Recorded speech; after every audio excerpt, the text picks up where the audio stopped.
All right. That's cool. Well, I know there's one person that probably does understand all of Bad Bunny's lyrics. Yeah, she probably does. Yeah. Let's get over to meteorologist Hannah Gard. She understands the weather too. I do. It was making me think of that video of Gen Zers explaining to older people all the Gen Z slang. It's kind of the same thing. We need a dictionary for that. But we are watching the Gulf. We're giving you the first alert for some tropical development potential as we go through the rest of this week. We could see some weak tropical development, but the main thing we want to watch for, regardless of tropical development, are the rain impacts, which will be mainly Thursday through the early parts of the weekend, maybe even the later parts of the weekend as well. Here's the tropical development chances right now. We have this disturbance off the east coast of Florida. It is going to travel over the Florida peninsula. So that's why we don't really expect tropical development to occur until it gets into this area in the northern Gulf.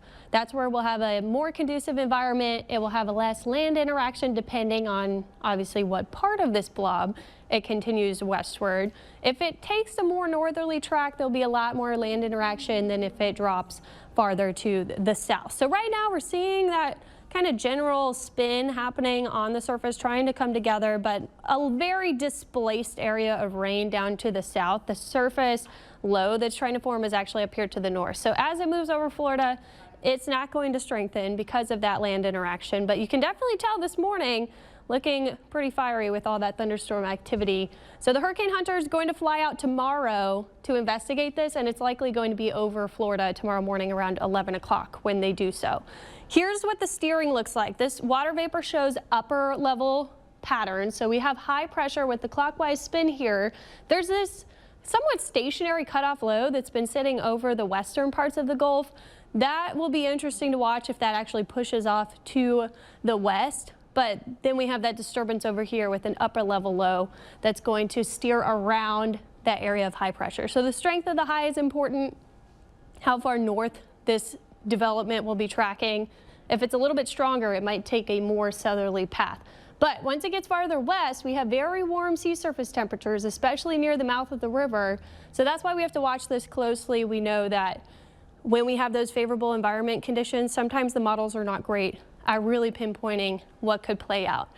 We'll show you the moisture forecast because this is what's important to us. We're going to have a lot of tropical moisture coming into play, especially later in the week. So Thursday, Friday, Saturday, Sunday, we're talking all the way through the weekend, because even if this tropical moisture starts to move inland, if we did have a system, it's going to hang out for a little while. So we have to watch for that flooding potential.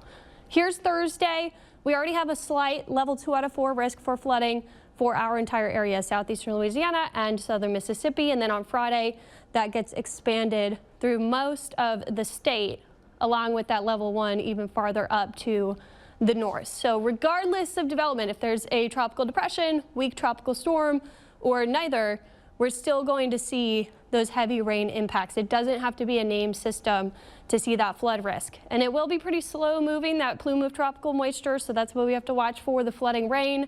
And then again, the timing is Thursday into the weekend. So looking at the rain potential for the next 7 days, if we can get it to pop up on the map here, sometimes it's been having trouble doing that. Looks like it's not going to pop up. We do have some bullseyes, though, of over 5 inches possible. We know we can pick that up on a normal afternoon, so we do have to closely monitor that high rain total potential. Dexter is the next name on the list, Aaron after that, so we'll watch for, if we get a named storm, it would be likely a weak tropical storm, and that's when it would be named. If it's a depression, it would not take the name off the list. Give you the first alert for the later half of the week. For the next couple of days, it actually dries out into tomorrow. It's drier than our typical summertime pattern, but today we're seeing that summertime pattern. We have those coastal showers and storms already. It's going to continue climbing inland through the afternoon. We'll have to watch for a stronger storm or two before we dry out a little bit into tomorrow. And as we do so, it's going to be pretty hot. We have high dew points.